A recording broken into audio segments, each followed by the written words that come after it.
Nos vamos a enlazar vía telefónica con el diputado Hamlet García Almaguer, porque ayer, a la par de que renunció Edmundo Jacobo, también se dio un informe por parte del órgano interno de control del INE, pues en lo relativo al manejo de los dineros en la institución, y ahí hubo cosas importantes. Hamlet, buenas noches.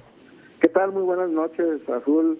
Sí, ayer fue un gran día para la democracia porque por fin se va Edmundo Jacobo, y previo, 2 horas antes, estuvo con nosotros en comparecencia el Contralor General del INE. Él no es designado por Lorenzo y por Ciro, sino por la Cámara de Diputados por periodos de 4 años, y formuló un informe muy interesante de 250 páginas que contiene más de 800 observaciones en materia de obras, de adquisiciones, de contratos, de servicios, y con pues observaciones por miles de millones de pesos e incluso referencias a periodos más extensos sobre el gasto del Instituto Nacional Electoral. Y estuvimos ahí presentes diputados de Morena, del PT, del Verde y también del PRI. Oye, pues llama la atención y lo voy a mencionar porque ayer una de las cosas que dijo Edmundo Jacobo es que se quejaba de que se publicitaba información del órgano interno de control, de sus auditorías, cuando no estaban terminadas las investigaciones. Sin embargo, algunas cosas que ya identificamos de lo que se dijo el día de ayer fue este asunto de los remanentes de 20%, que alcanzan el 20%, es decir, presupuesto no ejercido del INE y que no regresa a las arcas del gobierno y se va a los fideicomisos en lugar de eso. Y por otro lado, también dentro de las auditorías, cuando hay observaciones, ya hay, digamos, pues conclusiones sobre estas, en el sentido de que no se atendieron las observaciones de la Contraloría. Así es, Azul. Este es un mecanismo tramposo que he utilizado durante muchos años. Le pide a la Cámara de Diputados 10 pesos, pero en realidad te gasta 8, y esos otros 2 no los regresa, sino que los deposita en tus fideicomisos dorados. De ahí salen los recursos, particularmente del fideicomiso para el pasivo laboral, que es el cochinito dorado, de donde sacan los montos para sus liquidaciones y finiquitos VIP. Esto significa que Lorenzo, Ciro y ahora Edmundo Jacobo no le tienen que solicitar a la Cámara de Diputados 30 millones de pesos para sus finiquitos, sino que simplemente ordenan retirar estos recursos de esos fideicomisos de los cuales ya tienen control. Y esto pues ha sido observado por el Contralor Interno del INE y se une a las declaraciones que había hecho hace unas semanas el titular de la Unidad de Inteligencia Financiera, Pablo Gómez. Y pues antes de que esto ocurriera tuvimos la oportunidad de estar ahí contigo, ¿no? También compartiendo algunos detalles de los contratos observados en este informe. Oye, te preguntaría sobre este asunto del 20% que no se regresa, que se va al fideicomiso, independientemente de que la Suprema Corte de Justicia decida en un momento dado echar atrás el plan B, en donde justamente se contempla que ya esos fideicomisos se desintegren. ¿Sí podría la Contraloría hacer que se regresen esos dineros por considerarlo una irregularidad? Bueno, podría fincar responsabilidades. Hay que distinguir aquí, cuando las conductas son no graves, el Contralor lleva el proceso de principio a fin, desde la solicitud de informes hasta la determinación de responsabilidades.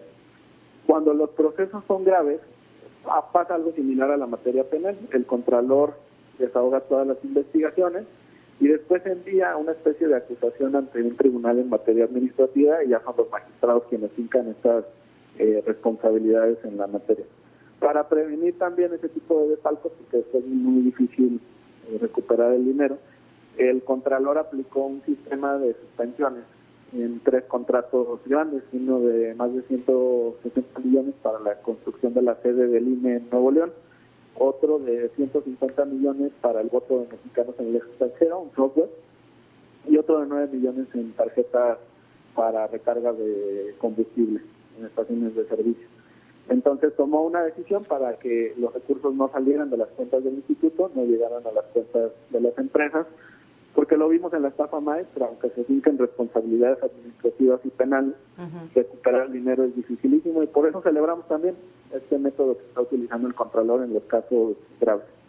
Oye, Hamlet, sobre el tema de la elección del nuevo del nuevo secretario ejecutivo, vi que estaban emplazando a que no se hiciera esta elección hasta que no se hubiera concluido pues la selección de los consejeros que entonces podrían en colectivo hacer esta nueva designación. ¿Qué hay de eso?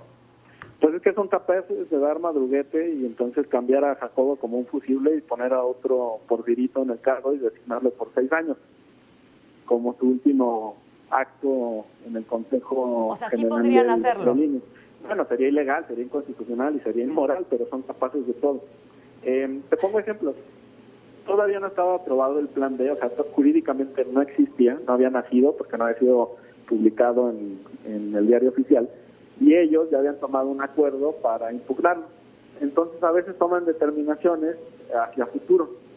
Entonces en la última sesión, por ejemplo, pueden convocar el 2 de abril y decir, designamos a partir de este momento un secretario ejecutivo para que entre en funciones mañana. Y justo lo que estamos diciendo es no se vayan a atrever a hacer eso. Ahora, puede ser la postura de Lorenzo y de Ciro, pero no creo que los demás consejeros la compartan. Es más, viendo ya sobre la renuncia de Edmundo Jacobo, yo creo que no tenemos que descartar una fractura interna en esa cúpula. Es decir, el mayor interés de Lorenzo y de Ciro era dejar a Edmundo Jacobo sembrado ahí hasta el 2026, por eso lo designaron en 2020 por tercera ocasión. Y creo que la presión que ha recibido social lo ha orillado a tomar esta decisión de renunciar, y por otro lado no quiere quedarse a cuidar las espaldas de sus compañeros y a tener que soportar desde esa posición o atrincherarse.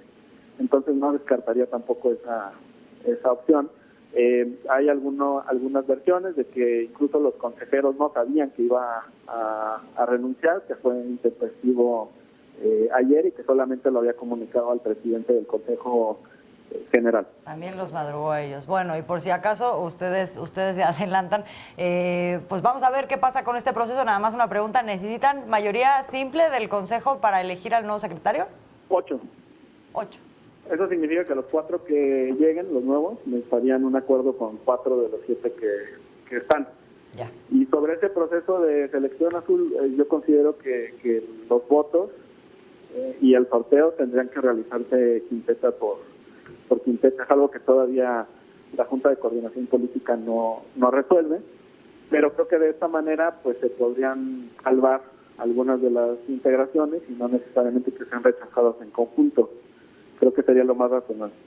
Bueno, pues vamos a ver qué sucede con eso y qué sucede también con el asunto de los consejeros. Hamlet, muchísimas gracias. Ya te voy a liberar para que sigas tu camino y espero tener comunicación pronto con todos estos temas. Muy buenas noches, Hamlet García Almaguer, diputado federal por Morena.